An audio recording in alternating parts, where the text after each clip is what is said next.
오늘 우리 읽은 이 본문은 사실 여러분이 좀 이제까지 생각했던 것보다 훨씬 더 중요한 본문입니다.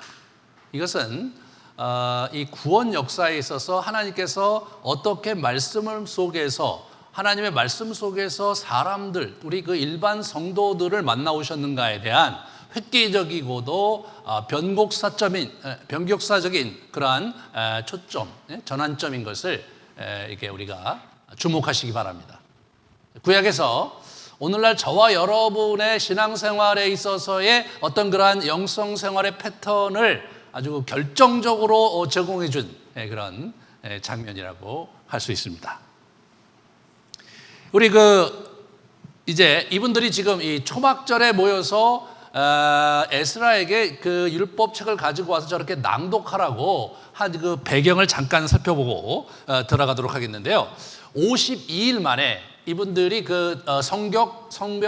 성벽을 재건했어요. 재건하는 그런 이렇게 작업을 빠르게 진행을 했습니다. 성전은 사실은 수십 년 전에 이미 스룹바벨 때 완성이 돼 있었지만 성곽이 회파됨으로써 성전이 제 기능을 하지 못하고 예루살렘이 완전히 황폐화된 상황에서 지금 이제 이 작업을 이제 마친 것이었습니다. 그래서 보시면 느헤미야서 7장의 4절과 73절을 같이 보시면 성곽이 완성됐음에도 불구하고 주민은 적으며 가옥은 미처 건축하지 못했다. 다시 말해서 아주 황폐해진 곳에서 이렇게 성곽을 이제 완성을 하고 났는데 별로 사람이 살지 않는 거죠. 그래서 제사장들과 레위 사람들과 문지기들과 노래하는 자들과 백성 몇 명과 느림 사람과 온 이스라엘 자손이 다 자기들의 성읍에 거주하였느니라. 그러니까 자기들의 성읍에 거주한 거예요. 그러니까 이 초막절에는 그렇게 많은 사람이 예루살렘에는 많은 사람이 거주하지 못했는데 이 초막절 때 좀 모인 것 같아요, 사람들이요. 모였을 때 이제 어떤 일이 일어났습니까? 이들에게 이제 남녀가 다 모여서 우리 에스라를 초청해서 율법책을 가져와 달라, 그리고 낭독해 달라, 그런 요청을 이제 하는 장면이 바로 오늘 이 장면입니다. 오래전에 그들은 예루살렘의 성전을 완성했고 성을 완성했고 나름대로 잘 지냈는데, 그렇지만 사실은 이스라엘 공동체가 그런 물리적인 여건이 마련된다고 쉽사리 회복되질 않았어요. 왜 그렇습니까? 성전이 건축되고 예루살렘 성이 건축된다고 해서 이스라엘이 재건되는 것이 아니라 이스라엘은 율법 중심 국가이기 때문에 율법이 재건되고 그 율법 속에서 신앙생활의 패턴이 완성될 때 비로소 이스라엘이 재건되는 것인데 그것이 그렇게 쉽게 이루어지질 않았던 거예요. 그래서 우리 에스라가 이제 이 오늘 장면에서 14년 전에 왔거든요. 14년 전에. 그 이전에 우리 누굽니까? 스룹바벨이 있고 나서 한 50여 년 있다가 온 거예요. 우리 에스라가요. 그래서 이제 율법 중심으로 율법 운동을 일으키다가 에스라서에서 보면 실패를 합니다. 사람들이 굉장히 강력한 드라이브에 우리 에스라가 강력하게 제사장으로 드라이브를 걸었는데 거기에 별로 이렇게 호응을 못했어요. 그리고 나서 또 다시 회파됐을 때 우리 느헤미야가 와서, 이분은 총독으로 왔거든요. 성곽을 재건하고 시스템을 완성하고 행정력을 서포팅해 주니까 비로소 이런 집회가 가능하게 된 것이었습니다. 에스라는 제사장 가문이었어요. 아론의 16대 손이었다고 기록이 에스라서 7장 5절에 이제 기록이 돼 있어요. 그는 서기관이었고요. 7대 손이었어요. 이분은 아주 준비된 사역자였던 것이 이제 분명합니다. 오늘 보면 4절에 단을 준비했어요. 단을. 그죠? 특별히 이 날을 위해서 준비된 거예요. 누구를 생각하고 준비를 한 것이냐? 바로 우리 에스라를 생각하고 이분들이 준비를 하신 거죠. 일어나 책을 펼 때 모든 사람이 또 같이 쫙 일어나요. 5절, 6절을 같이 좀 보시면 에스라가 모든 백성에 서서 그들 목전에 책을 펴니 책을 펼 때에 모든 백성이 일어나니라. 에스라가 위대하신 하나님 여호와를 송축하며 모든 백성이 손을 들고 아멘 아멘 하고 응답하고 몸을 굽혀 얼굴을 땅에 대고 여호와께 경배했다. 이렇게 질서가 딱 잡혀 있는데, 이거가 어떻게 이런 게 가능한 겁니까? 이게 에스라가 지난 10여 년 동안 이거 지금 사역을 한 거거든요. 도착한 지 지금 14년 됐어요. 14년 동안 에스라가 사역을 했기 때문에 이게 가능한 거예요. 비록 공동체를 완전히 그 영적으로 재건할 수는 없었지만 이분이 그것을 위해서 끊임없이 노력을 했습니다. 오늘 이거 발표하는 데도 보면은, 우리 낭독하는 데도 보면 옆에 13명이 이렇게 쭉 나열을 하고 있었고, 또 청중 가운데도 레위인 13명이 준비돼서 계속해서 이렇게 율법을 같이 이렇게 풀어주고 또 번역해주고 그러는 과정을 여기 했던 걸 보게 되는데, 이것은 뭐예요? 이 에스라가 그런 사람들을 준비해왔다는 것을 의미하는 거죠. 여기서 보시면 우리 7절 8절을 보시면 여호수아 바니와 세레베와 뭐 이런 여러 가지 13사람의 명단이 나오고요. 백성이 그 제자리에 서 있는 동안 그들에게 율법을 깨닫게 하였는데, 그렇잖아요. 이렇게 했는데 어떻게 됩니까? 백성이 말씀을 듣고 다 우는지라 이렇게 하면서 놀라운 역사가 이제 일어나는 거죠. 놀라운 역사가 일어나는 거예요. 여기서 우리는 해석하고 있는 걸 보게 돼요. 이제 페르시아에 있다 왔잖아요. 페르시아에 있다 왔어요. 70년 만에 스룹바벨이 귀환했고 그 이후에 한 60여 년 넘게 있다가 또 온 거니까 거의 130년 정도에게 뭡니까? 이들이 예루살렘을 떠나 있었던 사람들이거든요. 그러니까 언어가 이제 페르시아어를 쓰고 있었겠죠, 거기 가서는. 근데 여기는 아람어를 쓰고 있는 거예요. 성서는 어떻게 됩니까? 성서는 우리 히브리어로 돼 있잖아요.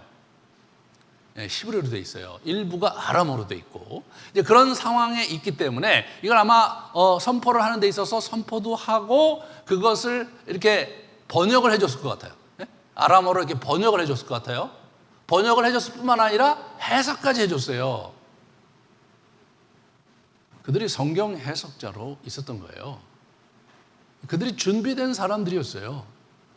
여러분, 에스라가 이스라엘 백성들 귀환해 갖고 이스라엘 백성들을 율법 공동체로 재건하기 위해서 했던 굉장히 중요한 작업 중에 하나가 뭐였냐면, 여러분과 제가 지금 지난 한 주일 동안 읽었던 바로 역대기 상하를 이분이 기록하신 거예요.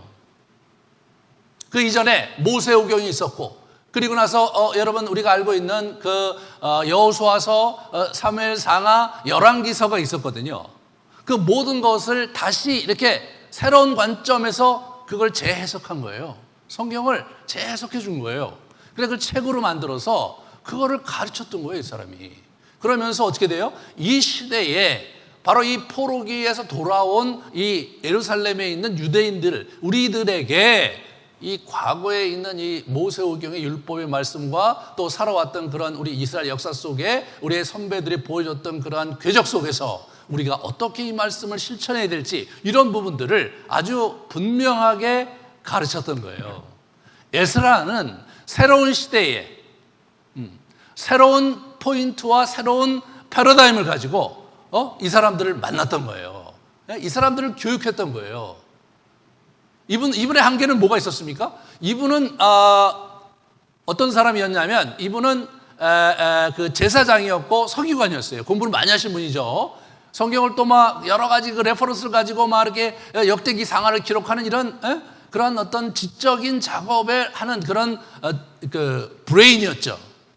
하지만 이분이 못했던 게 뭐냐면 행정력이 부족했어요. 이스라엘 사람들을 모아서 이스라엘 사람들에게 새롭게 이렇게 무브먼트를 일으키고 마음을 새롭게 할 뿐 아니라 제도를 정비하고 전 나라를 공고하게 하는 그런 일들은 이 사람이 할 수가 없었던 거죠. 그걸 누가 합니까? 느헤미야가 그런 사람이 온 거예요. 그래서 이 느헤미야가 우리 에스라를 만났고, 에스라가 느헤미야를 만났기 때문에 새로운 시대를 열을 수 있었던 겁니다. 이게 이제 굉장히 중요한 우리 이 시대, 신약 이후 시대에도 이렇게 말씀을 전하는 사람과 그 다음에 이게 다스리는 사람, 이 두 리더십이 교회에 반드시 필요한 거예요, 이게. 둘 다를 할 수가 없거든요, 둘 다를. 잘 할 수가 없어요. 네. 그러다 보니까 이제 이게 저 목회자잖아요. 만약 제가 교회 운영에 막 신경을 쓰고 관리에 신경을 많이 쓰잖아요. 그럼 어떻게 됩니까? 메시지 준비가 소홀히 하게 되고, 그리고 이제 신앙 훈련 이런 부분에서 많이 부족하게 되지 않겠습니까? 그렇게 되는 거예요. 근데 제가 메시지 준비와 또 신앙 훈련을 끊임없이 하고 책을 계속 보고 새로운 걸 개발하고 이런 데 초점을 맞추니까 어떤 일이 벌어집니까? 이게 이 관리가 잘 안 되는 거예요. 여러분이 보시기에 우리 교회의 상황을 가만히 한번 생각해 보세요. 예. 왜 우리 교회가 아직까지 체계가 좀 잡히는 것 같으면서도 안 잡히느냐? 예. 그런 부분을 잘 고민해 보시면, 그것은 제가 이쪽에 더 초점을 맞췄기 때문에 그런 거예요. 하나님의 말씀을 준비하고 영성 훈련에 초점을 맞춘 것이죠. 그러면 이쪽 부분에서 느헤미야가 해야 될 역할은 어떤 겁니까? 우리 장로님들, 운영위원들, 또 여러분 자신들이 그걸 감당을 해 주셔야죠. 그래야 저희 교회가 이제 견고히 서 갈 것입니다. 이 에스라가요, 정말 준비된 지도자였어요. 예? 이분은 뭐예요? 컨텐츠를 가진 지도자였어요. 하지만 이분은 뭐냐면 그것을 이렇게 살갑게 모든 사람에게 잘 전달하고 사람들이 그걸 잘 흡수할 수 있도록 만드는 일에는 이분이 많이 부족했죠. 그런 부분은 누굽니까? 느헤미야가 한 거예요.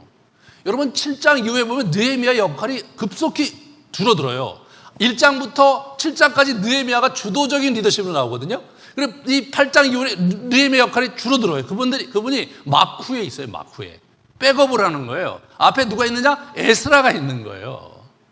그런 부분들을 우리가 잘 좀 보시면서 우리가 오늘 본문을 이해를 하셔야 되겠습니다. 이 율법을 읽는데 놀라운 일이 일어난 거예요. 주체할 수 없는 슬픔이 일어난 거예요. 여러분 8절과 9절을 보세요. 하나님의 율법책을 낭독하고 그 뜻을 해석하여 백성에게 그 낭독한다는 것을 깨닫게 하니 율법의 말씀을 듣고 다 우는지라. 사람들이 우는 거예요. 다 우는지라. 그 사람들을 막 다독이는 거예요. 야, 오늘같이 기쁜 날 이렇게 슬퍼하면 안 된다. 그래갖고 진정을 시킵니다. 저게 언제냐면 7월 1일이에요. 그리고 절기를 다 시켰어요. 7월 21일 날 다시 이게 나흔 날이네. 24일 날 다 모였어요. 다 모여갖고 이스라엘 자손이 다 모여 금식하며 붉은 베옷을 입고 티끌을 무릅쓰고 저때 회개했어요. 여러분 회개는 감정적인 게 아닌 거예요. 7월 1일 날 마음에 감동이 있었지만 회개를 언제 하냐? 7월 24일 날 회개의 구체적인 행동을 그리고 하나님께 보이는 그런 모습을 우리에게 보이는 거죠. 하나님의 말씀이 우리를 사로잡힐 때 우리가 그렇게 깊이 전환하는 데 있어서 좀 시간이 필요하고 천천히 해도 되는 거예요. 천천히. 바로 그때 뭐 이렇게 하고 그런 것보다는 생각하고 준비하고 그렇게 할 필요가 있는 거죠. 여기서 우리가 주체할 수 없는 이 슬픔이 누구에게 임한 것이냐? 여러분, 성도들에게 임한 거예요. 일반 사람들에게 임한 거예요. 이런 일이 기록이 안 돼 있어요. 이거를 우리가 잘 주목하셔야 돼요. 우리가 지난주에 제가 의도적으로 배치한 게 요시야에 대한 본문을 제가 같이 나눴죠. 요시야가 어떻게 됩니까? 요시야가 말씀을 듣고 자기가 찢었어요. 이 사람이요. 요시야가 회개했어요. 근데 그럼 옆에 있는 사람들이 같이 옷을 찢고 뭐 울었고 그러느냐? 그런 기록이 안 돼 있어요. 그렇게 기록이 안 돼 있어요. 사람들이요, 요시야는 변했고 요시야가 왕이기 때문에 왕이 시키는 일을 했어요. 하지만 이 사람들 스스로가 이게 마음을 찢은 게 아니에요. 많은 사람이 요시야를 따랐지만 여전히 문제가 있었던 거예요. 그러니까 하나님의 진노가 끝까지 간 거예요. 하나님께서 그냥 야, 너 요시야 너 고생 그만해라. 네가 그냥 앞에서 계속 부르짖고 아무리 그렇게 해도 이 녀석들이 듣질 않는다. 그래갖고 요시야를 먼저 데려가시고 나서 우리 그 아수르의 바로왕 느그에 의해서 1차적으로 이제 무너지고 그다음에 이제 아수르가 와서 바빌론이 와서 또 굉장히 그 어렵게 시간을 보내다가 그냥 망해버린 거란 말이에요.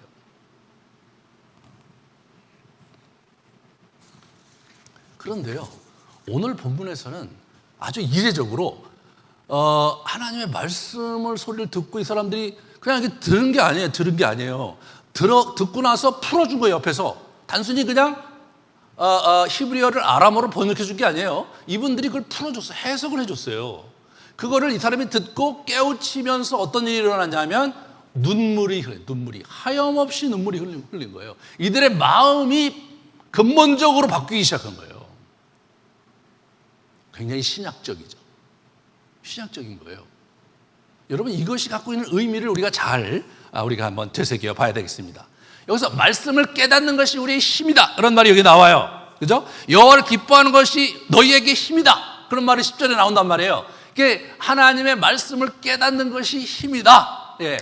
간헐적으로, 가령 예를 들어서 시편에 가보면 우리 다윗이 굉장히 헌신된 지도자였기 때문에, 헌신된 그러한 하나님의 사람이었기 때문에 다윗이 하나님의 말씀의 율법에 아주 적극적으로 반응합니다. 그리고 이게 보시면 그 제사장들이라든가 찬송가를 하는 찬양대 대원이라든가 이런 분들, 그런 영적 지도자들이 말씀에 깊이 반응하는 것이 여기저기 나와요. 그러나 일반 사람들이 말씀에 깊이 반응하는 기록이 안 나온다니까요.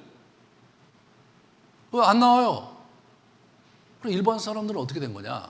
일반 사람들은 대부분은 어떻게 된 거냐면 그 절기와 그 예식, 그죠? 예배 절차가, 제사 절차가 있잖아요. 그러한 절차를 같이 행하는 가운데 거기서 은혜를 받는 거였어요. 그러니까 뭐냐면 굉장히 정교하게 제사법이 개발되어 있었잖아요. 그리고 이제 다윗이 만든 찬양대가 찬양을 하고 있고, 그 다음에 내가 이제 죄를 졌으면 속죄제라든가 또는 번제를 드리면서 자기가 죄를 고백하고 또 짐승을 대신 잡아서 피를 흘리게 하고, 그것이 우리에게 불에 태워지는 걸 보면서 거기서 성도들이 이제 어떻게 돼요? 일반 사람들이 감동을 느끼고 하나님께 헌신하고 그런 일들이 있었단 말이에요. 그러니까 그 이전에는 율법이 있긴 했지만 율법 자체에 개인적인 반응을 하는 그런 기록이 안 나온단 말이에요. 근데 여기서는 일반 사람들이 이 에스라가 말씀을 낭독을 하니까 이 사람들이 은혜를 받기 시작한 거예요. 그러면서 완전히 또 다른 시대가 온 겁니다. 왜 이렇게 됐느냐? 이게 어떻게 됐냐면 바벨론이 와갖고 성전을 완전히 무너뜨렸어요. 성전 없이 오래 살았어요, 이 사람들이. 그럼 이 사람들이 성전 없이 떠나갖고 바벨론의 포로로가 있었잖아요. 그 사람들이 영성생활을 어떻게 한 거예요? 그 사람들이 회당에서 영성생활을 했어요. 그 회당을 자기들이 지어놓고 거기서 안식일날 모여서 나름대로 뭘 했냐면 율법을 낭독하고 공부하는 그런 형태로 해서 제사 대신에 말씀 중심의 예배를 드린 거예요. 그렇게 된 거예요. 그러다가 그것이 결정적으로 공식적으로 이스라엘의 나라에 이렇게 확 들어온 사건이 이 사건이에요. 이러한 에스라의 노력으로 완전히 유대교의 시조가 누구냐? 에스라. 네, 에스라가 그래서 유대교를 포메이션한 거예요. 이 사람이 틀을 잡은 거예요. 그 흐름이 400여 년 후에 예수님께서 오실 때의 유대교가 에스라가 기획해서 정리하고 만들어 놓은 그 틀 속에서 성장해온 유대교, 그것을 예수님이 만나신 유대교예요, 그게. 하지만 그들이 너무 제도적으로 흘렀기 때문에 그들이 말씀을 깊이 호흡하면서 눈물을 흘리면서 하나님을 만나기보다는 그 말씀을 규례화하고 지켜야 될 그러한 그 규례로 만들어 버렸기 때문에 이게 이제 빗나간 거죠. 무슨 말인지 여러분 잘 아셔야 돼요. 이 말씀은 하나님과 우리를 만나게 하는 매개체가 되고, 성령께서 감화할 때 우리가 그분을 만나는 게 말씀의 그 주된 역할이에요. 유대교가 뭘 실패했느냐? 말씀을 지킴으로써 하나님께 인정받는다고 생각을 한 거예요. 그러니까 말씀을 철저히 지키기 위해서 그것을 인간이 지킬 수 있는 규례로 아주 잘기잘기 쪼개갖고 구체적인 행동 지침으로 만들어서 그거를 수행을 한 거예요. 그거를 수행을 한 거예요. 그래서 예수님께서 뭐라고 하셨어요? 너희들은 사람이 만든 유전에는 관심이 있는데 하나님으로부터 하나님의 마음을 하나님께 드리지 않는다. 중심이 하나님께 있지 않다. 호통을 치시고 야단을 치시고 회칠한 무덤 같은 놈들아 그렇게 하시면서 아주 굉장히 진노하시거든요. 왜 진노를 했느냐?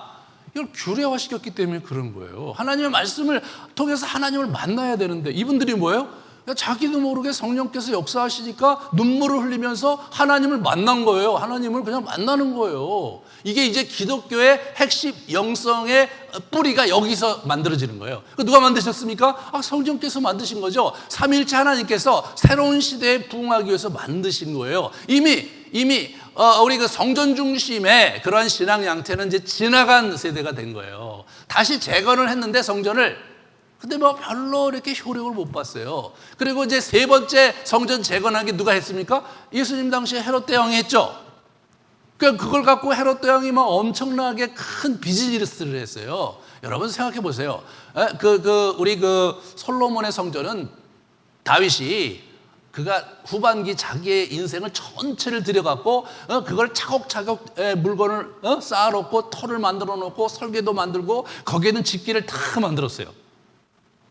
그리고 나서 이 솔로몬이 왕위에 올라서는 그걸 가지고 자기 아버지가 만들어 놓은 그 설계도와 그리고 기물들의 각 모든 기물들도 다 설계를 해놨어요. 이 다윗이. 그럼 그걸 가지고 사람들을 동원해서 지었는데 그렇게 짓는 데만 7년이 걸렸다는 거 아닙니까? 그게 솔로몬의 성전인 거예요. 그래서 솔로몬이 그래서 하나님께 이렇게 번제를 드릴 때 막 하늘에서 그 성전에 구름이 막 구름으로 임재하시면서 하나님의 임재를 경험하면서 솔로몬이 그 안에서 하나님을 깊게 만나는 이야기가 우리 여러분 같이 읽으셨잖아요. 그 역대기에 나오는 거예요. 그런데 여러분 이 세 번째 이 두 번째 성전 스룹바벨 성전 얘기에는 구름이 임했다는 얘기가 안 나와요. 하나님의 임재가 그 성전에 임했다는 얘기가 안 나와요. 여러분, 예수님 당시에 그러면 여러분 생각해 보세요. 그런 성전에도 하나님께서 임하지 않으셨는데 예수님 당시에 헤롯이 지어놓은 성전과 사두개인들이 헤롯과 결탁해갖고 그걸 가지고 비즈니스를 하고 있잖아요. 예수님이 그걸 너무나 싫어하셔서 본인이 막 성전에 가서 이렇게 환전하는 환전상과 그리고 우리 소와 양 이런 거 파는 그런 사람들의 것들을 갖다 다 뒤엎으면서 왜 만민이 기도하는 집으로 만든 이 집을 너희가 장사꾼의 소굴로 만드냐 이 나쁜 놈들아라고 예수님께서 호통을 치실 정도로 예수님 자신이 너무나 역겨우셨어요. 이미 하나님의 계획은 있었던 거예요. 이미 첫 번째 성전이 무너질 때 하나님의 계획은 바뀌었던 거예요. 뭘로 바뀌었느냐? 그러한 제사법과 의식과 절차 중심의 그러한 영성생활이 아니라 이제 율법과 말씀 중심의 영성생활로 이게 바꾸신 거예요. 그죠? 바꾸신 거예요. 그 바꾸신 것을 공식화시킨 장면이 바로 이 장면인 거예요. 누가 그렇게 했느냐? 에스라가 그렇게 했어요. 에스라가 어떻게 그렇게 할 수 있었습니까? 그 사람이 성경을 연구했잖아요. 그 사람이 그래서 자기가 성령의 영감을 가지고 자기의 역사를 재해석하면서 역대기 상하를 썼어요. 그리고 제도를 정비하고 완전히 시스템을 바꿨어요. 그러면서 하나님께 나아갔을 때 이 느헤미야의 도움으로 엄청난 역사를 경험하게 된 거예요. 사람들이 마구마구 우는 거예요. 여러분, 열왕기 상하, 역대기 상하에 이런 장면이 안 나와요.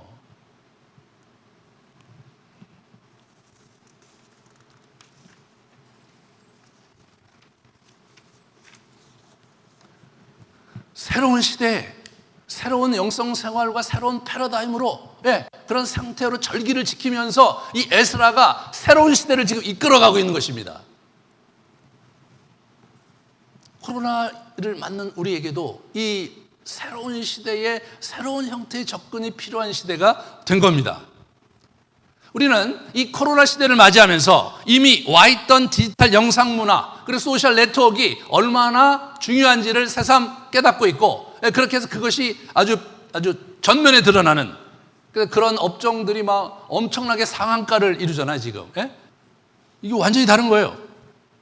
세상을 이길 능력이 필요해 이제. 그렇죠? 이런 새로운 시대를 어떻게 살아가야 되는 겁니까 지금? 우리 에스라와 느헤미야가 얘기할 겁니다. 여호와를 기뻐하는 것이 너희의 힘이다. 힘을 어디서 공급받아야 되느냐? 여호와 하나님을 만나고 여호와 하나님과 깊은 교제를 하는 것이 이제 힘이다 이거예요. 어떤 힘? 이 세상을 이길 힘의 근원이 거기로부터 와야 되는 겁니다. 거기로부터.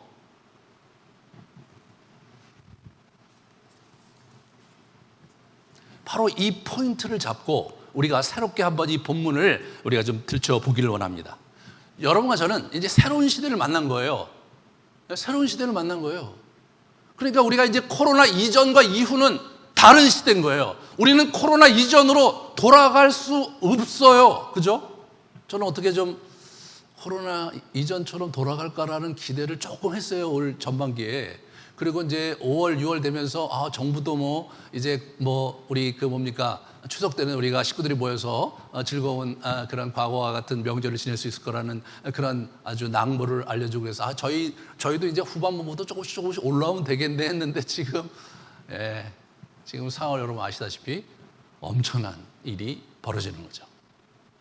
언제까지 갈지 우리 잘 알지는 못해요.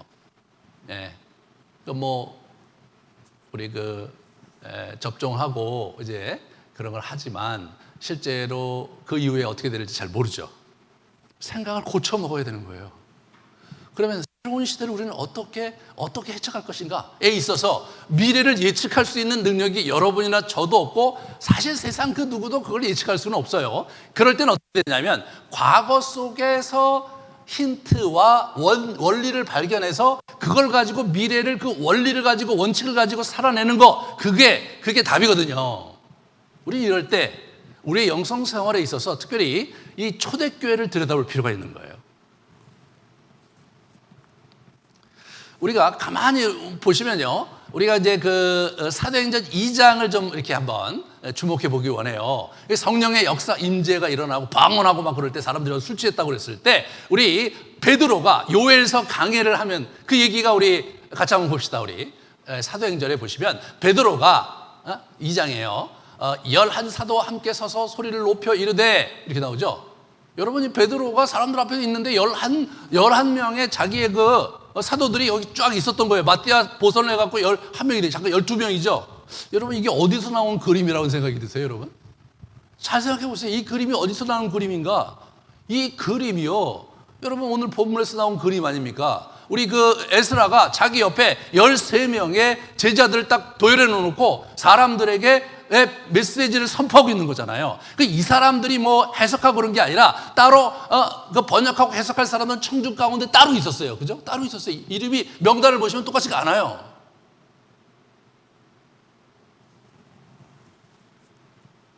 이분이 저는 저걸 보면서 베드로가 에스라가 새로운 시대를 만나면서 율법을 선포했을 때 그 기분으로 이분이 그러한 모습으로 사람들 앞에 섰구나. 그리고 뭘 들친 겁니까? 자기의 메시지가 아닌 거예요. 요엘서를 강론한 거예요. 이 말씀이 오늘 우리에게 임했다. 성령의 시대가 드디어 왔다라는 선포를 우리 베드로가 한 겁니다.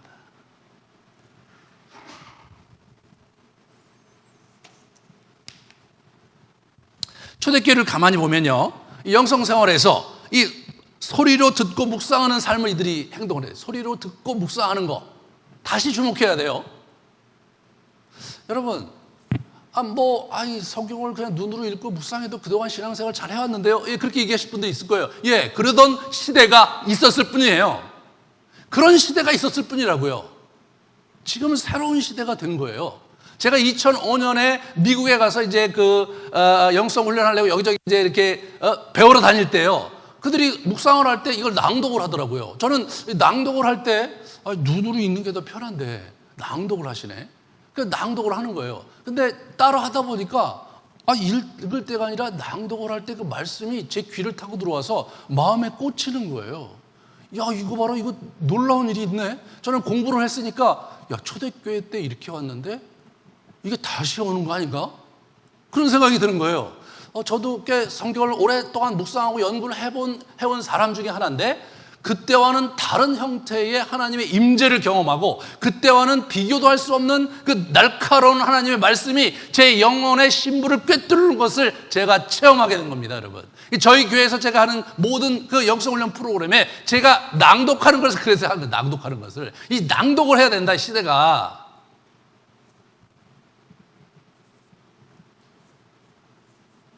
여러분, 왜 우리가 통독을 하는데 소리내서 낭독하는 통독을 했는지를 여러분이 제 그 의도를 아셔야 돼요. 이제 소리의 시대가 다시 온 거예요.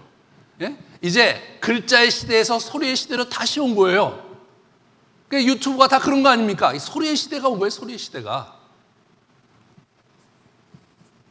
두 번째, 말씀 강론과 성찬 중심의 예배, 이 성례 중심의 예배를 드렸어요. 그러니까 이 말씀이 있고 또 성찬이 있었단 말이에요. 1부 예배, 2부 예배가 있었는데 반드시 2부 예배가 성찬식이었어요. 반드시 그걸 했기 때문에. 그래서 1부 예배 때 말씀 중심의 강론을 듣고 그리고 나서 어떻게 돼요? 초신자들은 다 가는 거예요. 세례 안 받은 사람 다 갑니다. 세례 받은 사람만 남아서 거기서 성찬식을 한 거예요. 그래서 로마의 이 스파이들이 와갖고 기독교를 이렇게 탐문할 때 이 사람들이 일부 예배 끝나고 자기들은 못 들어가잖아요. 그럼 어떻게 됩니까? 이 사람들이 더 깊숙한 내실에 들어가서 뭔가를 하는데 가만히 귀를 듣고 보니까 무슨 내 피요 내 살이요 먹어라 그러면서 김이 모락모락 나는 빵을 먹고 거기 옆에 뭐 포도주를 먹는다고 하는데 뻘건 거 먹는 거예요. 그래서 저들이 아이를 잡아다가 삶아 먹는 아주 괴악한 놈들이라는 그러한 소문이 쫙 퍼졌어요. 그것이 로마 황제의 보고서에 나오는 표현이에요. 그냥 어디 옆에서 그냥 이렇게 사람들의 소문이 즐비하게 이런 게 아니라 공식적으로 로마 행정관이 황제에게 보낸 상소문에 그게 들어가 있는 거예요.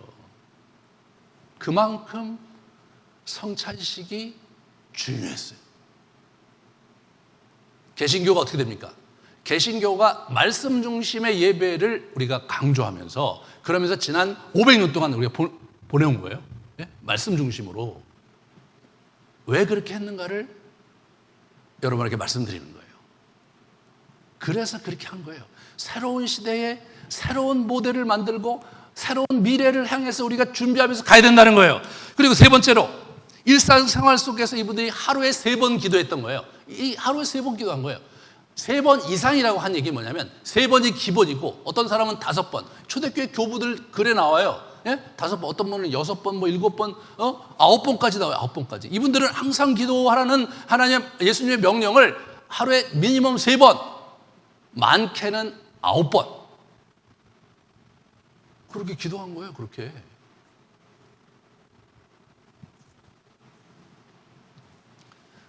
여러분, 우리 얼마 전에 작고하신 캘커타의 성녀, 테레사.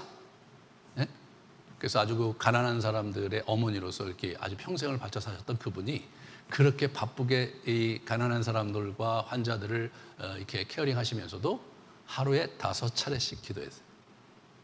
여러분, 하루에 5차례씩 기도했어요. 짧게 기도하신 거죠. 저와 여러분이 일상의 삶 속에서 자꾸 기도하는 횟수를 만들어 가야 되는 거예요. 그래서 과감하게 정오 기도를 지금 시작을 했잖아요. 그래서 처음에 굉장히 많이 이렇게 하셨는데 지금은 점점 숫자가 줄어들고 있어요, 여러분. 정신 차리세요, 지금.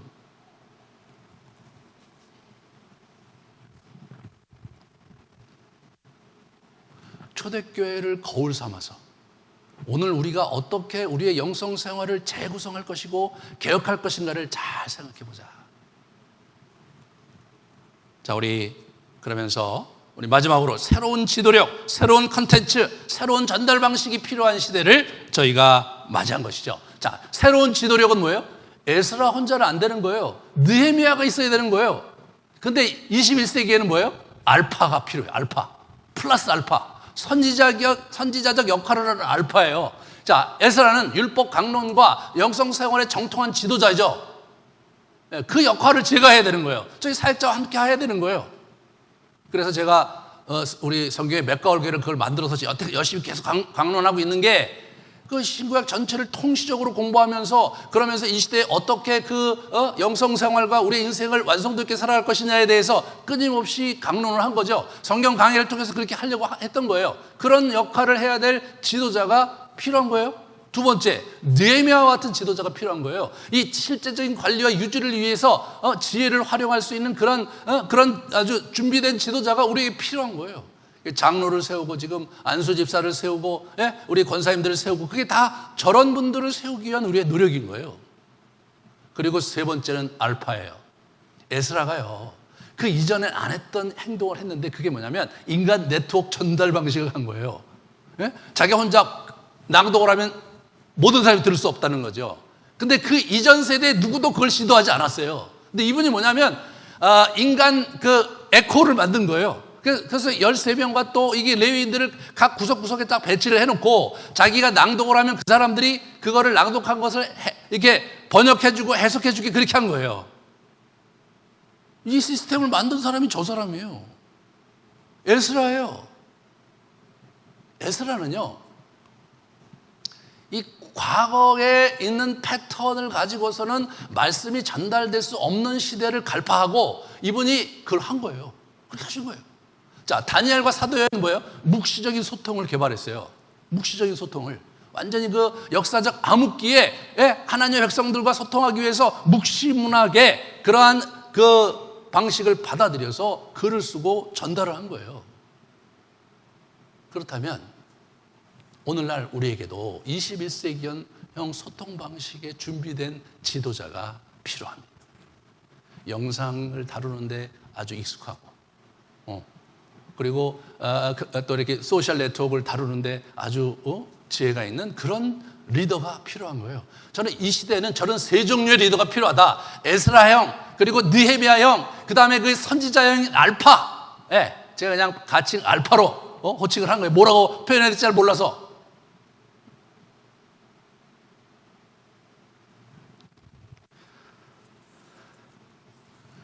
두 번째로 우리는 새로운 컨텐츠를 우리가 만들어 가야 돼요.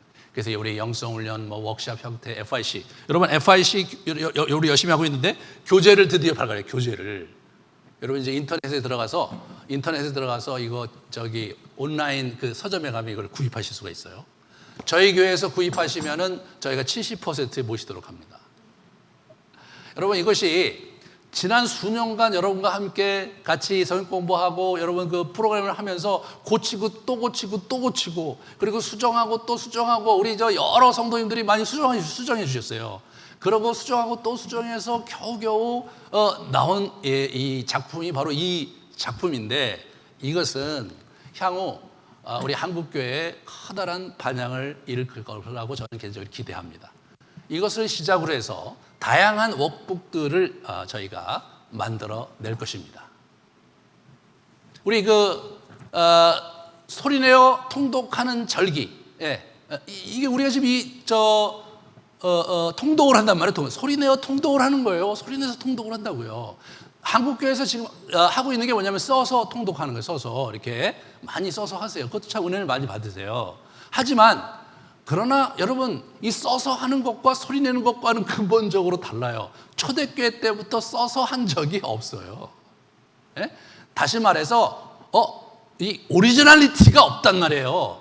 이게 이 성경 자체가 소리글로 기록된 거기 때문에 이게 오리지널리티가 있는 거예요. 거기서 여러분 말씀을 읽을 때마다 하나님의 말씀이 여러분의 마음을 쿵쿵 치는, 그리고 그분의 임재를 경험하는 놀라운 역사를 이 소리내서 통독할 때 그런 역사가 이제는 일어날 거예요.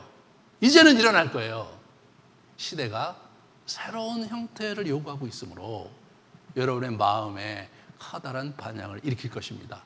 그래서 제가 40일을 한 거예요. 그냥 하나의 프로그램으로 이것을 하려고 한 것이 아니라 여러분의 삶의 패턴에 성경을 통독을 하는데 소리내서 통독하는 그러한 습관을 길리게 하기 위해서 이렇게 하는 거예요. 이게 이렇게 시작하는 거예요. 1년에 앞으로 몇 차례씩 그렇게 하면서 여러분과 함께 하나님의 말씀을 소리내서 읽을 때 놀라운 하나님의 영감과 능력을 경험하는 그런 시대를 열어갈 수 있기를 저는 간절히 원하고 있는 거죠. 세일에 밤 기도회야 하고 성찬식을 부활시켰어요. 성찬식을 매일 하는 성찬식을 부활하고 여러분, 우리 이 캐톨릭이 매일 성찬시켜요. 근데 이 빵을 요만하게 동그랗게 만들어서 그걸 이렇게 갖고 입에 넣어줘요. 입에 넣어줘요. 그리고 포도주도 안 마셔요. 왜 그렇게 하시는지 모르겠어요, 저는. 오리지널. 네, 오리지널. 네. 세 번째로, 새로운 전달 방식. 영상과 소셜 네트워크를 활용하는 거, 이게 필요한 거죠. 줌과 유튜브 이런 것들을 적극적으로 활용할 필요가 있는 거예요. 저희가 이제 여러 가지 프로그램을 지금 줌으로 해갖고 이제 이렇게 하고 있고, 그런데 아직까지 유튜브에 도전은 안 했는데 준비되는 대로 저희가 그렇게 가려고 해요. 네? 이제는 이제 그렇게 가야 돼요. 이제는 이러한 문명의 이기에 적합한 소통 방식을 저희가 장착하는 것이 매우 중요한 거죠. 우리 에스라가 인간 네트워크를 가지고 인간 마이크를 고안했듯이 우리도 이제 현재 문명의 이기를 가지고 우리의 이 말씀과 하나님의 이 진리를 전달할 수 있는 그러한 길을 만들어내야 될 필요가 여러분과 저에게 있는 것입니다.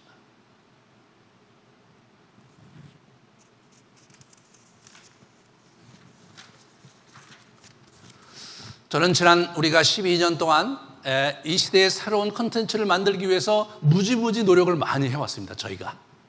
근데 이제 이 코로나 시대를 맞이해서 이제 새로운 전달 방식으로 우리가 만들었던 콘텐츠를 이렇게 전환시켜야 될 필요가 있는 그러한 시점에 와 있습니다. 그 일에 여러분의 도움이 필요하고, 또한 그러한 새로운 형태의 영성생활 패턴을 여러분의 삶에 장착하고 하나님을 만나는 그런 축복을 여러분이 누리시기를 주님의 이름으로 간절히 간청드립니다. 우리 같이 기도하시겠습니다.